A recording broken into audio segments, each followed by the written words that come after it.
Hi, Anna Bosch. Hi, Rowan99. Hi, thanks for waving at me virtually, digitally. I haven't done an Instagram Live in so long that I feel like this is antiquated technology. I feel like this is a blast from the past. Um, I'm excited. Brendan, hi. Oh, no, I'm not Cass. I'm sorry that you misunderstood. I'm just the actor who portrays Cass. You'll see, I act differently here. Um, Thank you all for joining me. And I have a very special human being who's going to be joining me as well. Um, Her name is Cheri Beasley. To join this conversation now, hopefully it's going to work. Um, I Hi. It was like one of those clowns popped out of the box when I saw you. I just got frightened suddenly of seeing your face on the screen. Hi, how are you? I'm sorry for my surprised reaction to your face. It was just so exciting that the technology actually worked. Hi, Misha. How are you? I'm great. How are you? I'm great. Yeah? I'm sure you're getting lots of rest and spending a hmm lot of time at home, hanging out with the kids. That's exactly what's happening. Yeah. Um, well, I know that you have so many places to be and so many people to see in North Carolina right now, so I want to be efficient with your time. But I also just want to say thank you so much for taking the time to talk with me and my followers, who are all very active and very engaged, and many of whom are in North Carolina, and all of whom have at least one friend that they can find in North Carolina to tap on the shoulder virtually and say, please go vote for Cheri Beasley on Tuesday. Um, this is going to be a little bit awkward because I didn't do it before bringing you on, which I should have done if I was doing good run of show here. But I'm just going to introduce you to everyone, and then I'm going to let you talk. This is Cheri Beasley. She is running for Senate in North Carolina. She is the first Black female Supreme Court Chief Justice in North Carolina, and will be the first Black female Senator of North Carolina. That's not a prediction; it's just a statement. You will be. Um, I want to say that this race is extremely close, and so much hinges on it, not just for North Carolina, but for the entire country. Because, as we all know, the balance of power in the Senate hinges on just one or two senators, and if you take the Senate seat in North Carolina, it bodes well for the rest of the country and the world by extension. um, You've been traveling around North Carolina quite a bit. You've been to every one of the 100 counties in North Carolina on your campaign. What is it that people in North Carolina are talking to you about that seems to be the most pressing issues and concerns for voters in North Carolina right now? Misha, I think it's fair to say that folks certainly are concerned about rising costs. People are feeling everything from pain at the pump to the cost of prescription drugs and everything in between. And in the greatest country in the world, people should not be having to make decisions around buying groceries or school supplies or high price medicine. And so that's a real issue. So many are working two and three jobs to take care of their families. The climate crisis is real here. We are seeing the sea levels rising and droughts and flooding and the hurricane season getting longer. And people want to know that if elected to the Senate, I'm going to fight hard for our constitutional rights. So there are a host of issues, but I'm excited about this race. There's a lot on the line. Whatever it is your viewers care about, it is on the ballot. And so I do hope that people will vote, not sit it out. I hope we all feel a sense of urgency about why this race and frankly every election is so important. There are folks who are offering ourselves to make decisions about your everyday lives, whether you realize it or not. And so I hope people will not just vote for me, but I hope they will vote the entire ballot because it is so very important. You're mentioning a couple of issues that are popping out that you're talking about that are critical across the country. Abortion rights and the economy, the high inflation right now.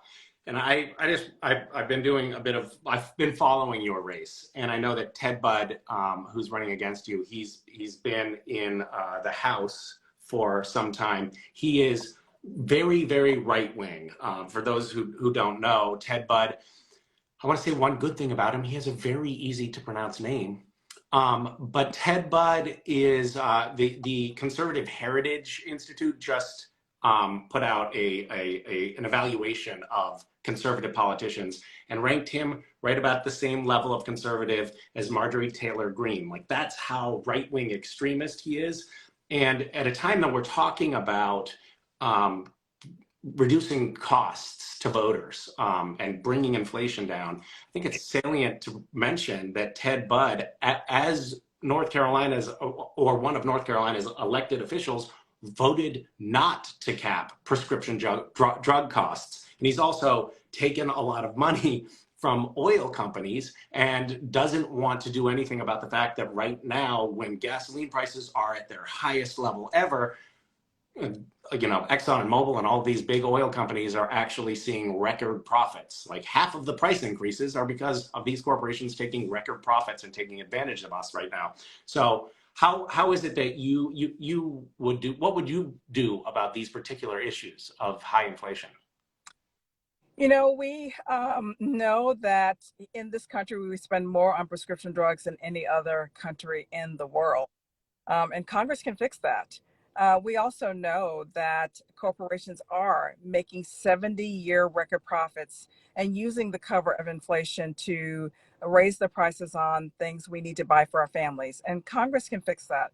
And you're right, Ted Budd hasn't fixed a thing. He, in fact, has aided corporations. He has taken tens of thousands of dollars from Big Pharma and from Big Oil while voting against lowering those prices. And he has been very clear in his 6 years of service in Congress that he is embroiled in the pettiness of partisan politics, that he will always put corporate interests and his own ahead of the interests of us here in North Carolina. So we don't have to wonder about what Ted Budd would do in the Senate. We've already seen what he hasn't done in his term as a congressman. And he's had every opportunity, and every opportunity he has, he fails to vote in favor of the things that we need in North Carolina. Yeah, his record is kind of alarming, and it's scary, and it's also scary to think about elevating, him from the House of Reps to the Senate, and giving him, I don't know, we're talking about Roe v. Wade being overturned, but now a lot of very loud and very powerful voices in the Republican Party are talking about extending that to a nationwide abortion ban. And Ted Budd has said that he wants no abortion from the moment of conception on, which is very harsh and very draconian and would take us back quite a long ways. I think it's such a challenging issue to talk about because it's such an emotional issue, and such reasonable people on both sides can have very different opinions. But I think I have landed on this has to be a decision that a woman makes on her own, because it is so personal and it is so vital to one's own experience. And to have politicians like Ted Budd in Washington making that decision for us feels like it's taking away rights. What are you hearing from people around North Carolina about that particular issue? You know, the majority of people here in North Carolina and in this country believe that women should be able to make their choices on abortion. And, the real question is, who makes the decision? Is it a woman and her doctor, or is it politicians up in Washington? And Ted Budd is leading the charge on an absolute ban on abortion without exceptions for rape or incest or risk to a mother's health. And there could not have been any forethought to the U.S. Supreme Court's decision or these other draconian proposals on abortion, because it means that a woman who's been sexually assaulted would be forced to carry the pregnancy to term. A woman who has an ectopic pregnancy or a septic uterus or miscarriage that her body won't release would not be able to get the life-saving treatment that she would need, which is an abortion, and it means that women will die. And that is absolutely unacceptable. Anytime our freedoms are on the line, I will be fighting, and I will fight hard to make sure that Roe versus Wade becomes the law of the land. Well, thank you for that, and thank you for the many years of service you already have behind you. I know that the last time you ran for statewide elected office, you lost by only 401 votes. It's so close in North Carolina. It's a purple state. It could go either way, but so much hangs in the balance. So I'm going to make a final plea. I know you have to go, but I'm going to make a final plea to anyone who's watching this. Please, please, please reach out to any friends or family members that you might have in North Carolina. If you're in North Carolina yourself, please make sure to vote and get your friends out to vote. And if you're sitting somewhere far away and you want to help, but you don't know anyone, you can always, of course, make a donation. And I'll put the link here, because even at this 11th hour, a few more dollars helps get out the vote just a little bit more in our messed up system. And I'm going to just put in one more plug, or maybe I'll ask you to do this, Cheri. For those who are not in North Carolina, what does this midterm election, what does hang in the balance here on the most critical level for the whole country? Our freedoms really do, and democracy does. This is the first time in our nation's history that a constitutionally protected right has been taken away. And if it can happen once, it can happen again. And the U.S. Supreme Court has forecast how it intends to further infringe upon our rights, which is unacceptable. And so we can ill afford to be on the sidelines. We absolutely must feel a sense of urgency in this election.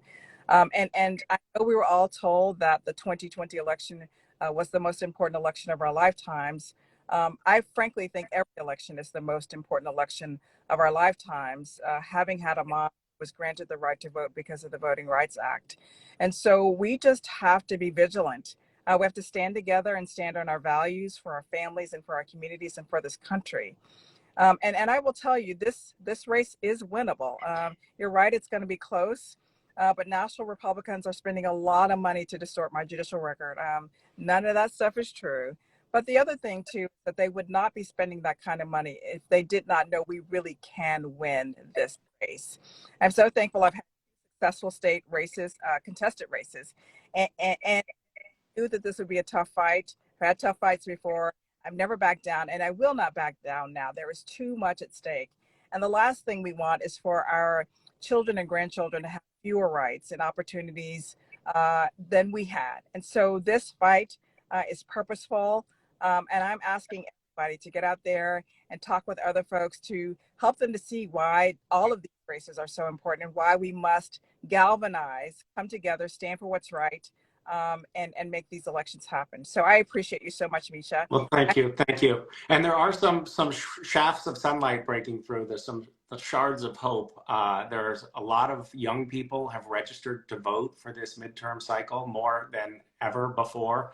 And if you're a young person watching this, get your friends out to the polls. Make sure you all vote, because just a few percentage point more young people voting will also turn the tide in this election. So thank you, Cheri, for being so generous with your time. And thank you, everyone, for listening. And get out there and get your friends to the polls.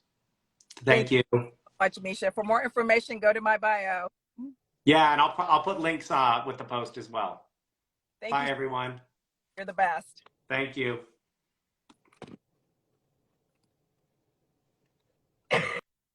Now, how do I end it? Now, how do I end it, people? All right, I guess I'll just press the X. Hey, thanks everyone for listening. And I love seeing people who are devoting their lives to service of this country like Cheri Beasley is.